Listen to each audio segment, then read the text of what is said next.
Chelsea Manning's commutation.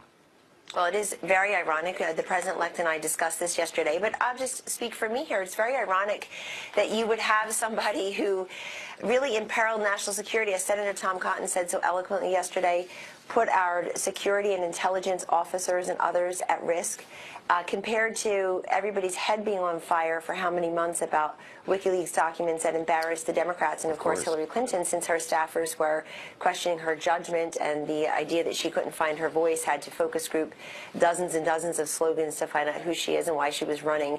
But I do find it partisan politics at its worst, folks, that the way that we treat somebody or the way that we look at leaking really depends on whose ox is being gored. So look, a 35-year sentence should not have been taken lightly. It's not like you got a slap on the wrist, and I really don't think anybody today should be equating it to General Cartwright, who had one count of lying to the FBI really to protect national security, not to compromise it. You know what, Kellyanne, later today, Barack Obama is going to have his final press conference. If you were a member of the press and not a member of Donald Trump's inner circle, what's the question you would ask Barack Obama regarding Chelsea Manning? Oh, I would actually ignore Chelsea Manning. Perhaps if I need to ask a question, I would say exactly what I just did say, which is, why are you cherry picking what leaks are important, which leaks are not important, depending on the leaker and depending on the content that was leaked? I mean, how can we look the other way? You know, Chelsea Manning's the documents that Chelsea Manning had acquired were found on Osama bin Laden's computer, as you'll remember. That tells you how sloppy this was, and it tells you how important it was, and it tells you what a great threat it was. So I would ask him why, on the altar of national security and intelligence, we would be so cavalier at this moment. But I would actually just ask the president, President Obama, yes, you're going out with these approval ratings, but big deal. Why have race relations, according to all the polls, worsened to many people? Why do people not feel like the country is more united, but it's divided? Why are you leaving behind unfinished business, including a divided country, when you took office 8 years ago, all the polls showed such hopeful optimism about coming together? And it's Donald Trump, through his inaugural address this Friday and beyond as president, is actually going to make a big attempt through his solutions and through his words to unify a divided country.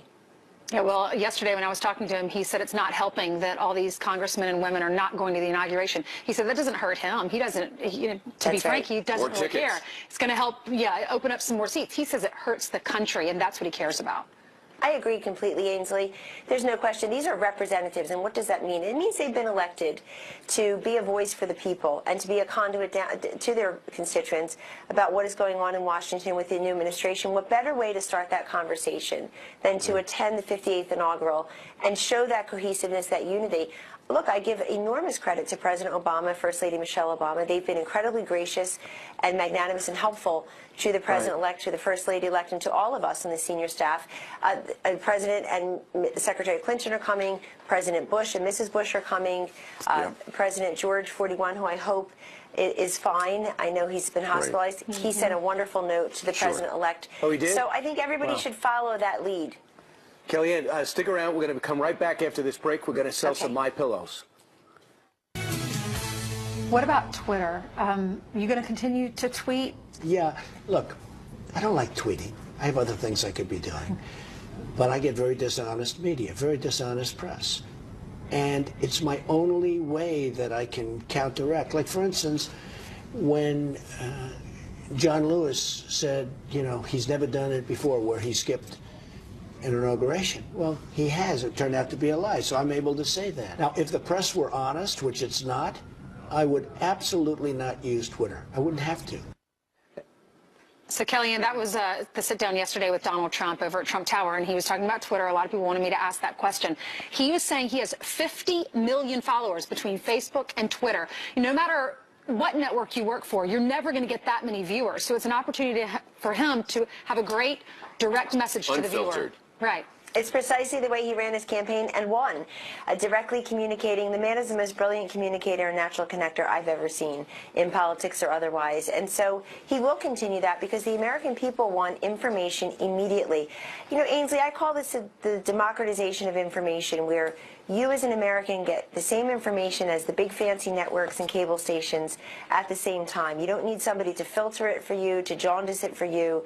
It's Donald Trump and you directly, and it costs you absolutely nothing. I hope the president-elect will tweet about last night's just amazing event here in Washington, D.C. He came down and he flew down for this Chairman's Global Dinner. Our chairman of the inaugural, Tom Barrack, put together really an unprecedented event, 200 members of the diplomatic corps, where you had ambassadors, other diplomats, ministers, and to a person, they were so excited and grateful to be included in a dinner that really sets a nice tone for the international community, and the way that this president immediately will be reaching out to many different countries and their leaders to try to broker a more healthy conversation